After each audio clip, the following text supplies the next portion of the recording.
It was the perfect gift. Now, I'm not sure Joan knew just how perfect it was at the time, but I knew it the moment I unwrapped it. And that fact was confirmed Sunday as I placed Dick Clark's forehead and eyes into place. It was a jigsaw puzzle, one Joan had given me for Valentine's Day.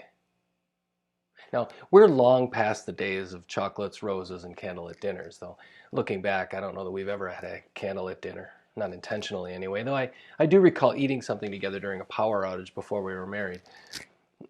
Instead, Joan and I usually follow one of two tacks when it comes to gifts.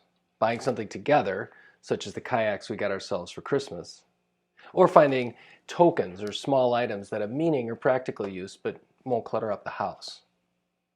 After all, as children of the 1970s, and you can do the math on where that puts us age-wise, we're now at a point where we're trying to get rid of rather than accumulate.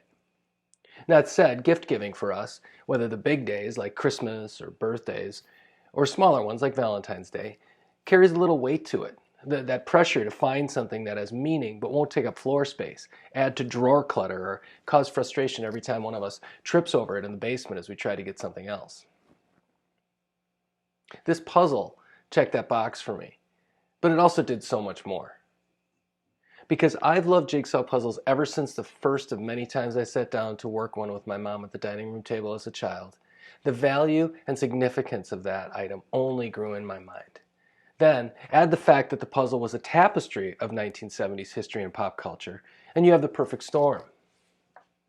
When Joan gave it to me, I couldn't wait to get started. But life in the intriguing, fast-paced world of jigsaw puzzles is rarely that easy. You see, at the time, I was knee-deep in a puzzle titled House Movers, based on a series of simplistic, painted scenes of Americana, a term I included, often throw around without really knowing what it means, but we know it when we see it, right? It has something to do with American history and culture, and if I just made that up, it sounds right, so let's go with it.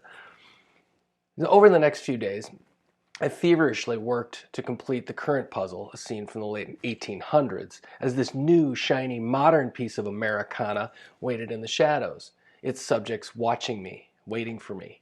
The Bee Gees, Richard Nixon, Farrah Fawcett, as both the pinup model and part of Charlie's Angels, Dorothy Hamill, Mark Spitz, and all the rest.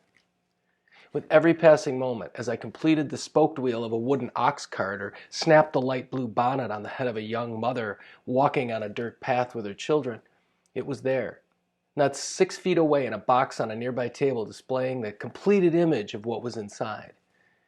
Occasionally, I'd look at it to see Patty Hearst pointing her gun in my direction, Muhammad Ali brandishing his gloved fists, and Archie Bunker pointing his cigar directly at me as if to say, "Well, meathead, are you ever going to finish that thing and get to us?" Finally, in late February, I finished House Movers, allowing me, after the appropriate 12-hour staging period required to display a completed puzzle, that's my rule anyway, to start on the 1970s, my second trip through the decade of my youth. Over the next 2 weeks, usually in 10 to 20-minute spurts, I'd revel in finding Roberto Clementi's right hand, a chunk of Burt Reynolds' cowboy hat from Smokey and the Bandit, Fonzie's thumb, and the ominous ski mask image of the terrorists that attacked the 1972 Olympics. I looked for and found disco balls, John and Yoko's faces, a corner of a Pong screen, and the front bumper of a yellow Ford Pinto. I assembled a pet rock and recreated the Mideast peace accord Jimmy Carter brokered at Camp David in 1978. I did all of that and so much more. For the most part, though, I reminisced, remembering where I was when I heard about or experienced all those things, those people, those places, and those events this puzzle featured. It was, at the risk of sounding corny, a snapshot of my childhood, encased in one of the greatest memories I have, sitting at the dining room table with my mom, working on a puzzle together.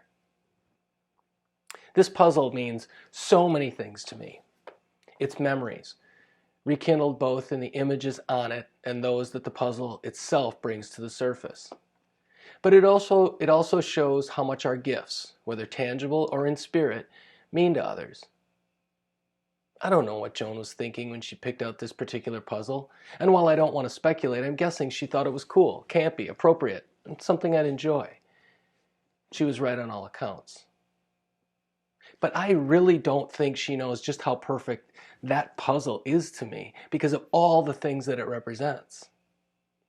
Sunday morning, I finished it with Dick Clark's forehead, and now it sits in the basement, a completed work waiting to be disassembled until the next person decides to explore the 1970s, the decade of my youth, one jagged, amorphous piece at a time.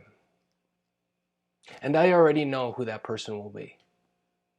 It will be the one who started me on my jigsaw puzzle journey in the days of Secretariat and Donna Summer, Billy Beer and Jaws. The person who knows what it all means to both of us. The person who can and will appreciate it as much as I do.